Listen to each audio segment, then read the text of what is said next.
Hello viewers, welcome to my channel Shruti Shridhar vlogs. ಇವತ್ತು ನಾನು ನಿಮಗೆ ವೆಜಿಟೇಬಲ್ ಕುರ್ಮಾ ಹೇಗೆ ಮಾಡೋದು ಅಂತ ತೋರಿಸ್ಕೊಡ್ತೀನಿ. ಫಸ್ಟು ಒಂದು ಜಾರಿಗೆ 2 ಟೇಬಲ್ ಸ್ಪೂನ್ ಆಗೋಷ್ಟು ಕಾಯಿ, ಸ್ವಲ್ಪ ಕೊತ್ತಂಬರಿ, 4 ರಿಂದ 5 ಹಸಿಮೆಣಸಿನ್ಕಾಯಿ, ಒಂದು ಗೆಡ್ಡೆ ಬೆಳ್ಳುಳ್ಳಿ, 1 ಇಂಚು ಶುಂಠಿ, 4 ರಿಂದ 5 ಟೇಬಲ್ ಸ್ಪೂನ್ ಆಗೋಷ್ಟು ಚಿಕನ್ ಮಸಾಲ ಹಾಕ್ಕೊಳ್ಳಿ, ಒಂದು ಅರ್ಧ ಈರುಳ್ಳಿ, ಒಂದು ಚಿಕ್ಕ ಟೊಮೊಟೊ ಹಾಕ್ಕೊಂಡು ರುಬ್ಕೊಳ್ಳಿ. ಆಮೇಲೆ ಒಂದು ಕುಕ್ಕರಿಗೆ 2 ಟೇಬಲ್ ಸ್ಪೂನ್ ಆಗೋಷ್ಟು ಎಣ್ಣೆ, ಸ್ವಲ್ಪ ಸಾಸಿವೆ, ಸ್ವಲ್ಪ ಕರಿಬೇವು, ಆಮೇಲೆ ಒಂದು ಅರ್ಧ ಈರುಳ್ಳಿ ಹೆಚ್ಚಿರೋದು ಹಾಕ್ಕೊಳ್ಳಿ. ಆಮೇಲೆ ಸ್ವಲ್ಪ ಬಟಾಣಿ, ಆಮೇಲೆ ಮಿಕ್ಸ್ ವೆಜಿಟೇಬಲ್ಸ್ ಹಾಕ್ಕೊಳ್ಳಿ.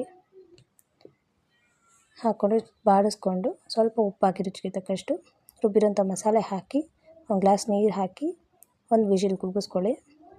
ಆಮೇಲೆ ಇಳಿಸಿ ಒಂದು ಬಾಣಲಿ ಹಾಕ್ಕೊಂಡು ಸ್ವಲ್ಪ ಕುದಿಸಿ, ಸ್ವಲ್ಪ ಕೊತ್ತಂಬರಿ ಹಾಕಿ ಇಳಿಸಿ ಸರ್ವ್ ಮಾಡಿ. ಪೂರಿ ಜೊತೆ ವೆಜಿಟೇಬಲ್ ಕುರ್ಮಾ ಚೆನ್ನಾಗಿರುತ್ತೆ, ಮತ್ತು ಗೀ ರೈಸ್ಗೂ ಈ ಕುರ್ಮಾ ತುಂಬಾ ಚೆನ್ನಾಗಿರುತ್ತೆ.